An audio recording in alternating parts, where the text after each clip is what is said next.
श्री भागवत भगवान की है आरती, पापियों को पाप से है तारती। हरे कृष्णा। सभी भक्तों को श्रीमद् भागवतम के सत्र में हार्दिक अभिनंदन और सुस्वागतम। आज का हमारा विषय है श्रीमद् भागवतम के पंचम स्कंद का 16वां अध्याय, कैंटो 5 चैप्टर 16। विषय है जम्बूद्वीप का वर्णन। जम्बूद्वीप, ये ब्रह्मांड अलग अलग द्वीपों से बना हुआ है। तो जम्बूद्वीप क्या है, सुखदेव गोस्वामी परीक्षित महाराज को इसके बारे में पूर्ण डिस्क्रिप्शन इस अध्याय में दे रहे कि महाराज प्रियव्रत तथा उनके पूर्वजों के चरित्र का वर्णन करते हुए श्री सुखदेव गोस्वामी ने मेरू पर्वत तथा भूमंडल नामक इस लोक का भी वर्णन किया। मेरू पर्वत और भूमंडल, भूमंडल मीन्स ये पृथ्वी लोक। तो भूमंडल एक ऐसा है कमल के पुष्प के सदृश, कमल पुष्प के सदृश है और इसके सातों द्वीपों की तुलना कमल के कोश आवृत से की जाती है। जैसे कमल का अलग अलग पंखुड़ियाँ हैं, 7 पंखुड़ियाँ अलग अलग, तो उसी प्रकार ये जो भूमंडल है, तो ये भूमंडल का वर्णन भी कमल के पुष्पों के साथ सदृश एग्जाम्पल में दिया जा सकता है। एग्जाम्पल नहीं, ये सच्चाई कि ऐसा ही है भूमंडल की रूपरेखा। तो जम्बूद्वीप नामक स्थान इस कोश के मध्य में स्थित है। जैसे कमल का ऐसे है, कमल ऐसे, उसके बाद और एक पंखुड़ी, इस तरह करके कमल का फूल सेम। तो जो मिडिल में है, जो मध्य में है, उस स्थान को ब्रह्मांड की स्थिति बता रहे, उस स्थान को जम्बूद्वीप कहा गया है। तो उस जम्बूद्वीप में सुमेरु नामक एक पर्वत है जो ठोस स्वर्ण से बना है, गोल्डन। किस चीज से बना है? पूरा गोल्डन, पूरा सोने का। इसका जो सुमेरु नामक एक पर्वत है इस जम्बूद्वीप के अंदर, और इस पर्वत की ऊंचाई 84,000 योजन, जिनमें से 16,000 योजन पृथ्वी के भीतर है। जैसे बिल्डिंग होता है, तो बिल्डिंग में नीचे गड्ढा करके नीचे से पिलर को उठाना पड़ता है, तब वो बिल्डिंग मजबूत होता है। नीचे भी कुछ है, कुछ और उसके ऊपर भी है।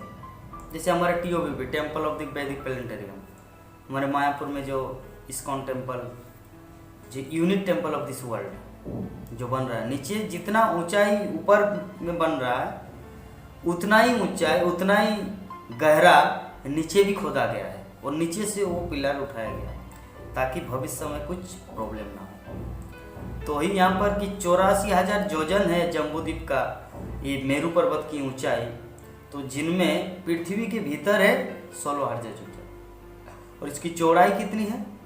इसकी चौड़ाई श्रृंग पर 32,000 योजन और गिरिपथ पर 16,000 योजन ओकी जाती है।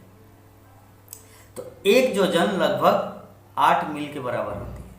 8 मील एक योजन। तो पर्वतों का राजा सुमेरु पृथ्वी ग्रह का आधार है। ये जो पृथ्वी प्लैनेट है, पृथ्वी ग्रह, जैसे अलग अलग ग्रह है, बुध, मंगल, बृहस्पति, शनि, शुक्र, अलग अलग ग्रह है, चंद्रमा, सूर्य, सब एक एक ग्रह नक्षत्र। तो ये जो पृथ्वी जो है, तो पृथ्वी ग्रह का आधार है सुमेरु। आधार मीन्स बेसिस। जैसे एक बिल्डिंग खड़ा होता है, नीचे वो पिलर होता है, पिलर के कारण वो बिल्डिंग टिका हुआ है। उसी प्रकार सुमेरु पर्वत के कारण पृथ्वी टिका हुआ है। और सुमेरु किस चीज से बना हुआ? पूरे सोने, गोल्डन सुमेरु पर्वत। तो सुखदेव गोस्वामी परीक्षित महाराज को और आगे वर्णन करें कि इलावृत वर्ष के दक्षिण में, इलावृत मन भारतवर्ष, इसको आगे भरत महाराज के काल से पहले इसको इलावृत वर्ष, और इससे भी पहले आपका विभिन्न नामों से इलावृत वर्ष, अजनाब वर्ष, पहले इसका नाम था अजनाब, अजनाब वर्ष से इलावृत वर्ष हुआ। और उसके बाद जब ऋषभदेव का पुत्र भरत महाराज शासन किए तब से भरत से भारतवर्ष हुआ। तो यहाँ पर कि इलावृत वर्ष मीन्स भारतवर्ष के दक्षिण में हिमबान मीन्स हिमालय, हेमकूट तथा निषद नामक पर्वत, और उत्तल में नील, श्वेत तथा श्रृंग पर्वत है। ये जो पूरा पृथ्वी लोक पर्वतों के श्रृंखलाओं से भरा हुआ है। तो इसी प्रकार पूर्व तथा पश्चिम दिशा में माल्यवान तथा गंधमादन नामक 2 विशाल पर्वत है। यही गंधमादन पर्वत जो हनुमान इस गंधमादन पर्वत को श्रीलंका ले गए थे। लक्ष्मण जब शक्तिहीन हो गए थे तो उसको बचाने के लिए औषधि को। तो सुमेरु पर्वत के परित मंदर पर्वत, मेरु मंदर, सुपार्श तथा कुमुद नामक और 4 पर्वत हैं। और इनमें से प्रत्येक पर्वत 10,000 योजन लंबा और 10,000 योजन ऊंचा है। आप लोगों को पहले ही बता दिया कि 1 योजन का अर्थ होता है 1 योजन लगभग 8 मील के बराबर। तो आप लोग वर्णन करके देखिए कितना ऊंचा, कितना लंबाई, चौड़ाई। तो इनमें एक आम का इन 4 पर्वतों पर 11,000 योजन ऊंचे वृक्ष है। वृक्ष की ऊंचाई कितना? 11,000 योजन ऊंचे। और इनमें एक आम का, एक जामुन का, एक कदम का और एक बरगद का वृक्ष है। 4 पर्वतों में 4 बड़े बड़े वृक्ष है। तो इनमें से अनेक सरोवर भी है जो दुग्ध, मधु, इक्षुरस मीन्स आंख का, गन्ना तथा शुद्ध जल से पूर्ण है। सरोवर कोई अभी तर्क कर सकता है, आधुनिक लोग, कि ये विश्वास करने वाली बात नहीं कि दूध का सरोवर होता है क्या?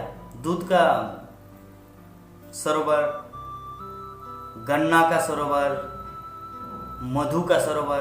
अरे मधु तो पक्षियां, पेड़ पौधे, विभिन्न फूलों से मधु, जो मधुमक्खी है वो विभिन्न फूलों से एकत्र करके बनाती है। और दूध गाय स्तन से प्रदान करती है। तो ये सब तो यहाँ पे मिलता है। तो ये कैसे संभव है कि दूध का कोई सरोवर है? लेकिन यस, दूध का सरोवर है। जैसे आधुनिक बच्चे को, अभी जो बच्चे को पता ही नहीं चलता कि दूध कहाँ से आता है। वो कभी जीवन में अगर कभी कोई गाय नहीं देखे, दूध कहाँ से दुकान में मिलता है? पैकेट दूध, डायरी मिल्क, ठीक है, उसमें लिखा रहता है अमुक डायरी, अमूल डायरी, सुधा मिल्क, अलग अलग लिखा रहता है। तो बच्चा क्या समझता है? दूध कहाँ से आता है? पैकेट से। उसको पता है नहीं कि दूध का माने स्रोत गाय है। तो उसी प्रकार हमारा जो ज्ञान है सिर्फ गाय के माध्यम से हम लोग दूध देखते हैं, इससे भी परे है जो भगवान के सृष्टि में दूध का सरोवर है, दूध का समुद्र है, मधु का समुद्र है। ये तो गाय के माध्यम से हम लोग को मिलता है, जैसे बोतल के माध्यम से बाजार में दूध मिलता है। लेकिन सच्चाई है कि दूध का फैक्ट्री है, और वो फैक्ट्री कहाँ से है? वो गाय से आता है। तो उसी प्रकार भगवान के पास भी बड़ा फैक्ट्री है, सरोवर, मधु, दूध। इसीलिए हम लोग को कंफ्यूजन नहीं होना चाहिए कि ये श्रीमद् भागवतम की सब बातें कल्पना है। नहीं, यही परम सत्य है। ये हम सब मेढक जैसा बुद्धि जो कुएं में रह के सागर के बारे में कभी जानते नहीं और अपना आइडिया लगाते हैं। तो ये सरोवर मतलब दूध का सरोवर, मधु का सरोवर, ये सरोवर समस्त मनोकामनाओं को पूर्ण करने वाले हैं। हमारी जितनी सारी इच्छाएं होती है उस सब इच्छाओं को पूर्ण करने के लिए बने हैं। और साथ ही इसमें नंदन, चित्ररथ, वैभराजक तथा सार्वभद्र नामक उद्यान भी। उद्यान मीन्स पार्क, नंदन कानन जैसे स्वर्गलोक में। तो ये सब पार्क है जहाँ पे घूमने का, फिरने का, पक्षियों का चहचहाना, मयूर का नाचना, सरोवर, उद्यान सब देखने को मिलता है, बहुत सुंदर। तो सुपार्श्व पर्वत, जो सुपार्श्व पर्वत है, इस सुपार्श्व पर्वत के पार्श्व में एक कदम वृक्ष है जिसके कोटर से मधु की धारा प्रवाहित हो रही है। वो जो पर्वत में सिर्फ मधु की धारा, जैसे हम लोग पर्वत में क्या देखते हैं, पर्वत से पानी गिरता है और उस पानी से एक नदियाँ बन जाती है और वो नदियाँ विभिन्न जगहों में अपना विभाग करती हैं। तो सिमिलरली तो यहाँ पर एक कदम का वृक्ष है और उसके कोटर से, वृक्ष से मधु की धारा प्रभावित है। मधु जैसे नदी में पानी आता है उसी प्रकार मधु पानी की तरफ आती है।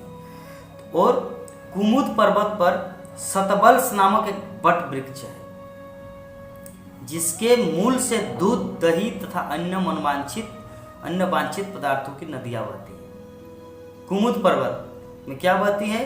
दूध की धारा, दही की धारा, जैसे पानी बहती है नदी में, हम लोग जो अपनी आंखों से देखते हैं, उसी प्रकार उस पर्वत की बात है। सुमेरु कुमुद पर्वत की बात, वहां पे दूध की धारा बहती है, नदियां। और कमलनाल के सदृश सुमेरु पर्वत की 20 पर्वत श्रेणियां। एक्चुअली जो मेरु है, सुमेरु पर्वत, वो है राजा, समस्त पर्वतों का राजा।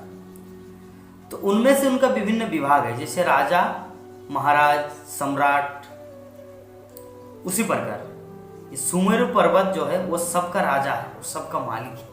और उनसे ही सब छोटा छोटा ब्रांच, जैसे head office, registration office, branch office, उसी प्रकार। तो ये सुमेरु पर्वत की 20 पर्वत श्रेणियां हैं, अलग अलग श्रेणियां, जैसे कुरंग, कुरर, कुसुम, बेकंग तथा त्रिकुटी घेरे हुए हैं। तो सुमेरु के पूर्व जठार तथा देवकुट, पश्चिम में पवन तथा परियात्र, दक्षिण में कैलाश तथा करवीर और उत्तर में त्रिशृंग तथा मकर पर्वत स्थित है। तो ये 8 पर्वत लगभग 18,000 योजन लंबे और 2,000 योजन चौड़े तथा 2,000 योजन ऊंचे हैं। तो सुमेरु पर्वत के श्रृंग पर ब्रह्मपुरी है जो ब्रह्मा जी का आवास है। ये जो हम लोग 14 भुवन देखते हैं, जो ब्रह्मलोक, तो सुमेरु पर्वत का जो सबसे पर्वत के श्रृंग पर वो है ब्रह्मपुरी, जिसे ब्रह्मा जी का आवास ब्रह्मलोक कहा जाता है, सत्यलोक जिसे। तो इसकी चारों भुजाओं में से हर एक 10,000 योजन लंबी है। तो ब्रह्मपुरी को घेरे हुए राजा इंद्र तथा 7 अन्य देवताओं की पुरी है। ये सब पुरियां ब्रह्मपुरी के चौथाई आकार की है। ये जम्बूद्वीप का वर्णन इस अध्याय में सुखदेव गोस्वामी परीक्षित महाराज को सुनाए। हम लोग और इसके बारे में दूसरे अध्याय में और जानकारी प्राप्त करेंगे। सुखदेव गोस्वामी पूर्ण रूप से महाराज परीक्षित को सुनाएंगे और हम सबको ये परम सौभाग्य है कि सुखदेव गोस्वामी के मुख से, श्रीमुख से इस श्रीमद् भागवत की कथा, अनंत संहिता पुराणों की कथाओं को श्रीमद् भागवतम के माध्यम से हम सबको ज्ञान मिल रहा है। इससे हमारे जीवन सार्थक होगा, क्योंकि हम लोग को वास्तविक रियल नॉलेज, वास्तविक ज्ञान की प्राप्ति हो रही है। तो आप सबको बहुत बहुत धन्यवाद श्रीमद् भागवतम के अध्याय को, इस कथन को श्रवण करने के लिए। हम उम्मीद करेंगे आप लोग रोजाना की भांति श्रीमद् भागवत कथा को श्रवण कीजिए और अपने जीवन को सार्थक कीजिए। आप सबको बहुत बहुत धन्यवाद। हरे कृष्ण।